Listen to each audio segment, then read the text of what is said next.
everyone, it's Bea, and I've just finished a book and I'm looking for my next read. And because it was so successful when Maddie did it, I thought I would pick 5 books and try a chapter from each of them and see which is the one I'm feeling the most. There are a ton of unread books on the shelves behind me, but I'm also thinking about YALC and UKYA, so my priorities will probably be those things. And I also have a few library books over there that I still need to get through, so I'll probably pick one of those. Let's choose. Over here we have The Diabolic by S.J. Kincaid, which I think I'll have to try and read. Number 1. Now on here I also have All About Mia by Lisa Williamson, which we've had from the library for like a really long time. I swear I've renewed it twice, so I should probably get to this one. Number 2. And then from the shelves, what am I gonna go for? I've had Trial by Fire for ages, so I kind of want to choose this one. Number 3. And I think I'll just keep a red and yellow theme and go for Ink by Alice Broadway. Number 4. And I also want to read this little one, The Yellow Room by Jess Vallance. So those are my 5 books, 2 from the library, 1 I've been desperate to read for a really long time, and 2 from my Rainbow TBR that I set for the summer.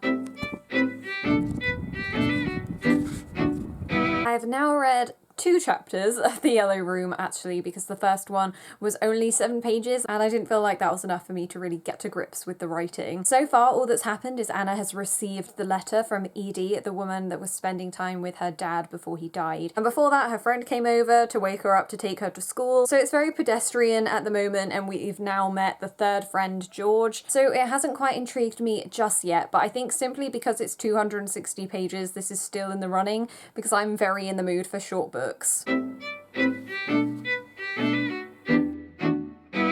So the first chapter of Ink actually turned out to only be 8 pages as well, so maybe that's the average opener for a chapter, and I decided not to read the second one straight away since that one amped up to 20 pages. This starts again with the death of a father, and the whole concept of this story is that your life history is tattooed onto your skin. And when you die, your skin is harvested and turned into a book, and then the mother and daughter are now just looking at the father's skin book and all of the tattoos that he has, and that's just a really, really creepy image. I'm disturbed forever. I definitely want to know what's going to happen next, but at the same time, I feel like all we've got is a concept so far, and I don't really know anything else about what's going to happen in the story. There's no, like, hints that anything wrong or misleading could happen later on, but we're only 7 pages in, so it's open to interpretation. So the blurb is on that cover, and then we have this. There's a map, which I wasn't expecting, so I'll have to peruse that more if I decide to pick this one up.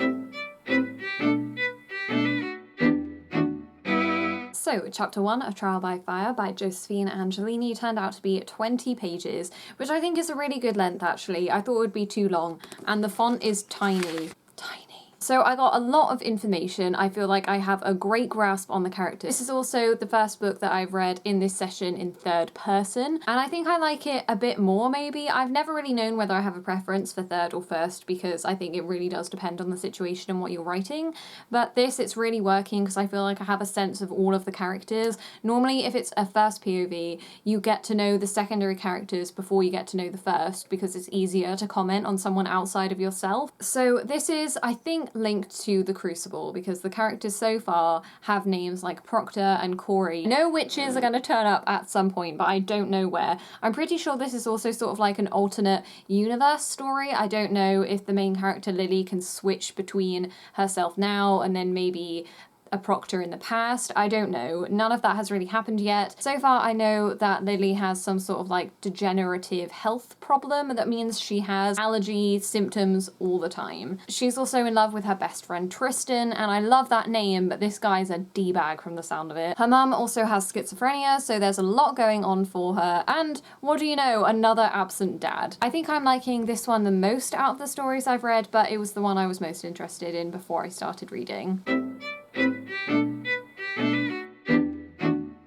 All About Mia by Lisa Williamson is the story of 3 sisters, and Mia is the middle child.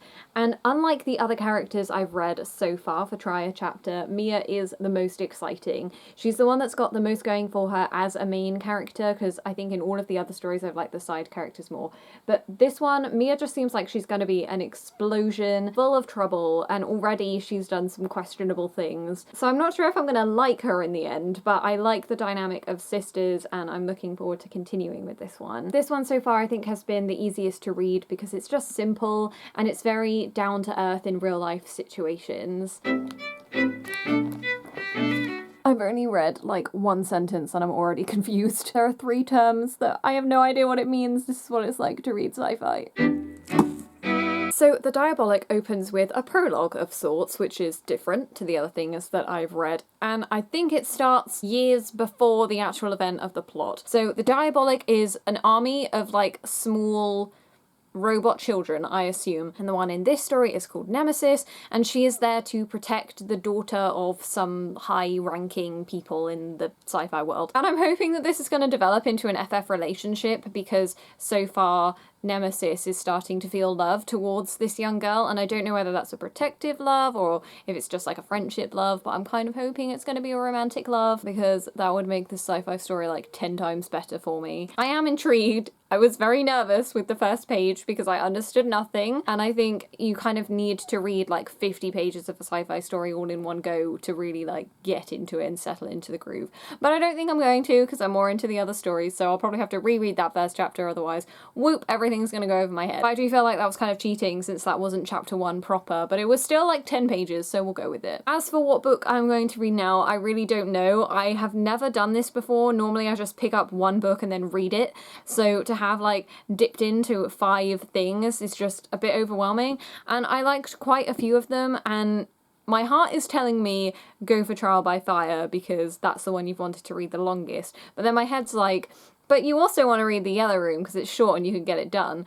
And I think the fear of small font over big font and small word count, it's not equal at the moment, so we'll see. I don't know what I'm gonna go for. Maddie is out right now, so I might have to wait until she comes back and be like, pick one of these for me, because I don't know. So how helpful this experience has actually been, I can't really register, but it was fun either way, and I will be reading one of these 5, if not all of these 5, by the end of the month. Thank you everyone so much for watching, and I'll see you on our next one. Bye!